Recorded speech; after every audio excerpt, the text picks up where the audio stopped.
Ramdam na ng ilang tsuper ng pampublikong sasakyan ang paghina ng kanilang biyahe kasunod ng ipinatupad na 4-day work week at nalalapit na school break.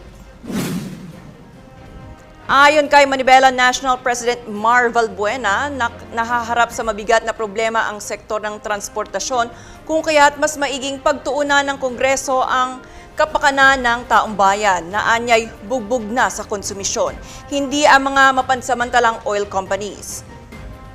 Kinwestiyon din ng Manibela kung mayroon bang imbentaryo na ginagawa ang Department of Energy upang mamonitor ang supply ng langis sa gitna ng krisis sa langis. Itong ginagawa, tapos kapag sobrang taas na ilalabas, dahil hindi naman na sila lugi yan dahil nga po nakuha nila ng mababang presyo yan. Tingnan may inventaryo po ba talagang nagaganap dito sa Department of Energy. Naniniwala naman si Valbuena na hindi patas ang pag-i-issue lamang ng show cause order sa mga gasolinahang umano'y nananamantala at nagpapatupad ng maagang price adjustments. As po sila, 5 piso, 10 piso.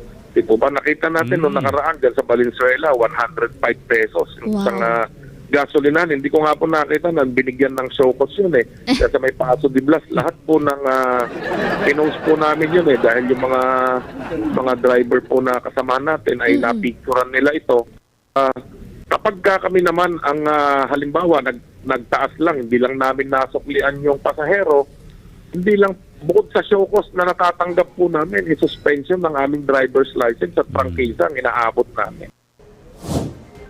Tansya ni Valbuena na dahil sa ipinatupad na taas presyo sa petrolyo ngayong Martes, posibleng umabot sa 200 pesos ang mabawas sa araw kita ng mga namamasadang tsuper.